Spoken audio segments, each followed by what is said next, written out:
بسم الله الرحمن الرحيم. الحمد لله رب العالمين، والصلاة والسلام على خير خلقه محمد وعلى آله وصحبه أجمعين، وبعد.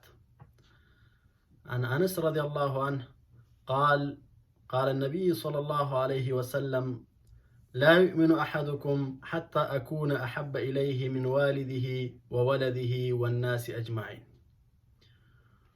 ورنو إنسان باید، مسلمان باید د رسول الله صلی الله علیه وسلم سره څومره مینه ولري، څومره مینه د رسول الله صلی الله علیه وسلم سره پکار ده.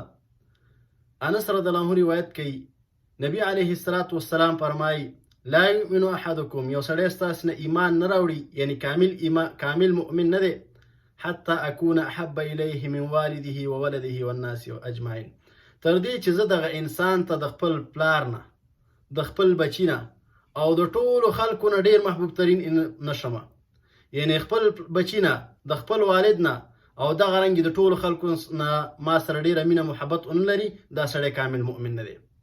دغه رنګ بل حدیث شریف کې راځي، عمر رضی الله عنه یو ورځ رسول الله صلی الله علیه وسلم سره روان دی.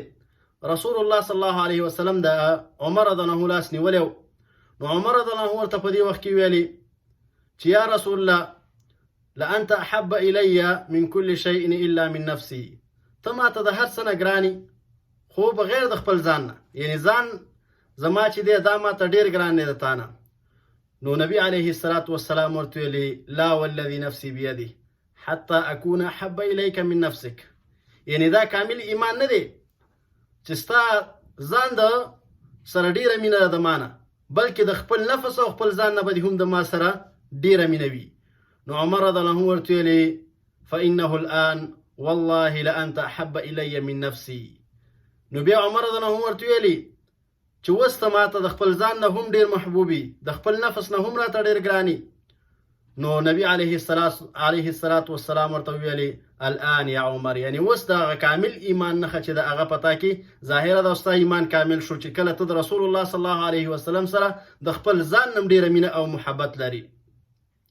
دغه رنګي انس ابن مالک رضی الله عنه روایت کوي، د نبی علیه الصلاة والسلام نه ثلاث من كن فيه وجد حلاوة الإيمان، درې شیان دي چې چا کې موجود شو هغې د ایمان خوند وکاته. اول ان يكون الله ورسوله احب الیه مما سواهما، چې الله او د هغه رسول د هر څه نه ورته ګران وي، هر څه نه ورته مینه د هغې سره ډېره لري.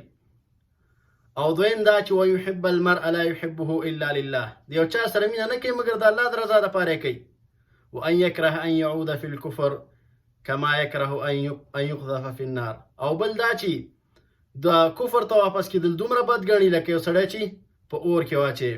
نو یو سړی چې د نبي علیه الصلاة والسلام سره مینه او محبت لري، د هر څه نه به ورسره زیات مینه او محبت لري. دغه رنګې د الله او د الله د رسول چا سره مینه د هغه سره مینه لري، لکه متقیان شو په آیتونو کې راځي. دغه رنګې محسنین، نیکی کوونکي، او ظالمان او فاسقان او فاجران د دوی سره به مینه نه لري، بلکې دوی نه به کرکه لري. واخر دعوانا الحمد لله رب العالمین.